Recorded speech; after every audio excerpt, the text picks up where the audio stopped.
Well, ever since 9/11, Americans have been bombarded with the message that Islam is a religion of peace. But around the world, many terrorists claim their actions are inspired by the teachings of the Quran. So what's the real story? Here's CBN News anchor Lee Webb. The Islam is Peace campaign began in earnest the day after 9/11, when President Bush visited this mosque in Washington, D.C. The face of terror is not the true faith of Islam. That's not what Islam is all about. Islam is peace. And the leading Muslim advocacy group, the Council on American Islamic Relations, or CAIR, has continued to spread the Islam is peace message through the media, even though CAIR is now an unindicted co-conspirator in a terrorism case. Islam is not about hatred and violence. It's about peace and justice. Some have even suggested that Christianity is somehow as dangerous or more dangerous than radical Islam. Rosie O'Donnell said as much on the program The View last year. And if you take radical Islam and you want to talk about what's going on there, you have to... And just one second, radical Christianity is just as threatening as radical Islam in a country like America. But is it? A new book says there's no comparison. Religion of Peace, Why Christianity Is and Islam Isn't, by Robert Spencer, says that while the Bible teaches Christians to love their enemies, the Quran teaches Muslims to be ruthless with unbelievers. This was the reaction of some British Muslims in London last year after a Danish cartoonist drew Muhammad with a bomb in his turban.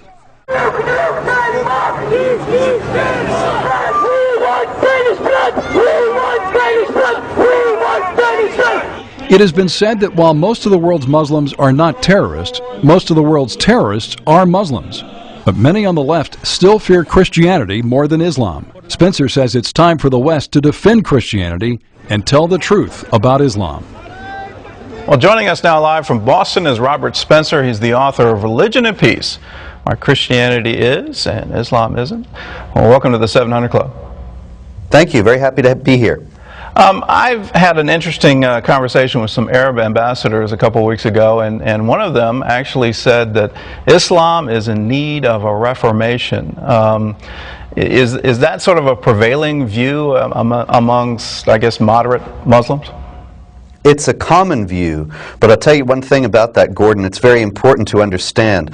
In Christianity, the Reformation was an attempt to get back to the basics, right? To clear away things that had crept in over the centuries that were not authentic, and to restore the purity of the original message of the New Testament. Now, in Islam, there's already been a Reformation like that. Muhammad ibn Abdul Wahhab, the founder of the Wahhabi movement, was an 18th century reformer in Arabia, and that's exactly what he proposed to do. He cleared away everything that was a later addition in Islam and got back to just what the Quran said and what Muhammad taught. And it became the most violent and virulent form of Islam that the world has yet seen. So I'm not really sure that a reformation is what is needed. What might be needed is a rejection of a literal understanding of a lot of passages of the Quran.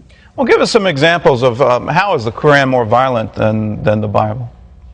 Well, you know, of course, we all know that in the Old Testament there are passages where God tells Joshua to clear out whole cities and things like that, but the one thing that he never does is say, and all believers should go and do likewise, or that this is your instructions, this is your pattern to follow. There have been many ways that interpreters have understood those passages, most of the time in a spiritualized way, that they in some way stand for the struggle against sin within the soul of every believer. But in the Quran, it's unmistakable that there are passages like in chapter 9, verse 5, slay the unbelievers wherever you find them. Chapter 9, verse 29, which extends and specifies the fight to refer even to Jews and Christians until they submit as inferiors under the rule of Islamic law.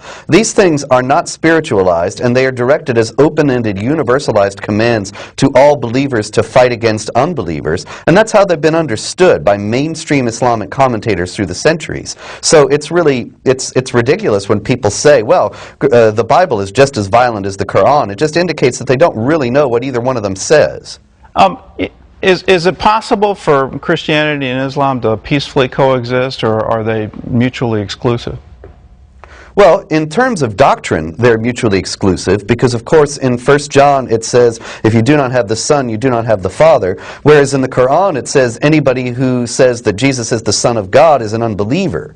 And so excuse me, those two things don't coexist. But of course, Christians are prepared to coexist peacefully with anyone. But Islamic traditional doctrine, traditional Islamic law, does not allow for peaceful coexistence between believers and unbelievers as equals in a society on an indefinite basis. Muhammad said Islam must dominate and not be dominated. And ultimately, unfortunately, all too many Muslims consider that to be an imperative to push to impose Islamic law upon the societies where they live.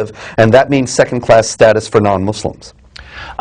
We don't seem to be able to get this. You know, back in World War II, Winston Churchill called that struggle a struggle for Christendom, and he was very bold in saying that. But we don't seem to get this. We seem to want to distance ourselves, if you will, from the basis of Western civilization. We don't want to claim that all our concepts are based on Christianity.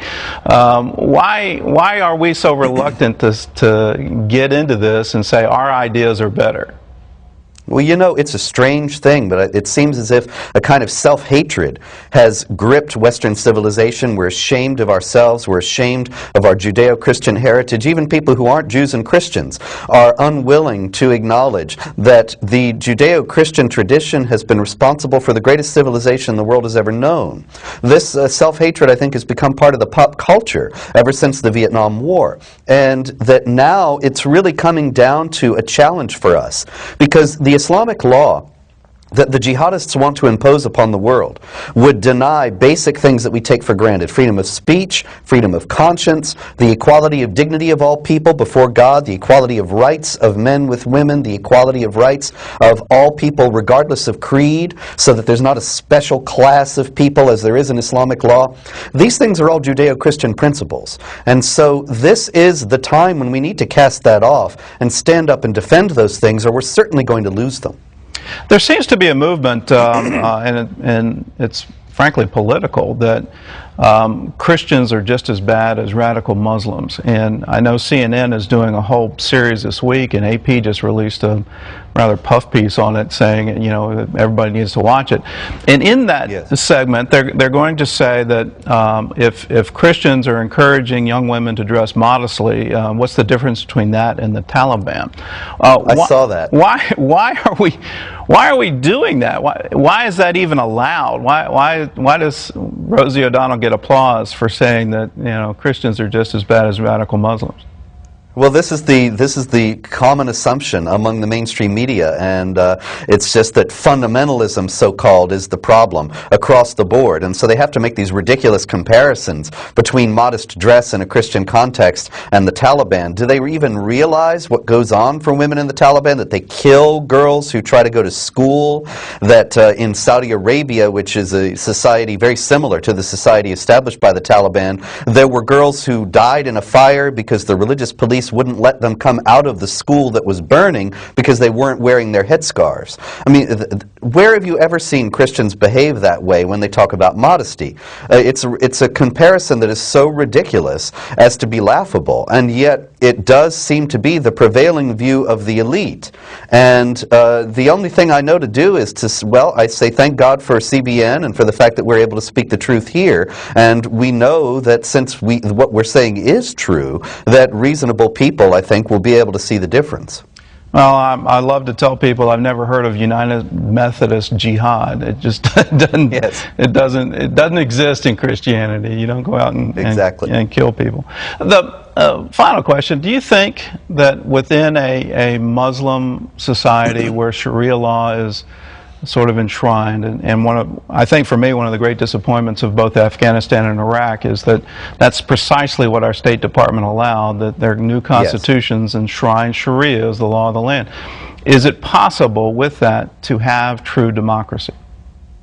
No, because Sharia law does not allow equality of rights. for non-Muslims and for women. And so if you're talking about democracy in the sense that it's always been understood in the West as, first of all, enshrining the rights of the individual as being something that is pertaining to his dignity before God, then that's one of the first things denied in Sharia for certain groups of people. And so ultimately those provisions in the Iraqi and Afghanistan constitutions are going to militate against the establishment of any kind of genuine Western-style democracy in either country. Robert, thank you for being with us, and thank you for this book, Religion of Peace. Thank you. Why Christianity is and Islam isn't. It's available in bookstores across the country.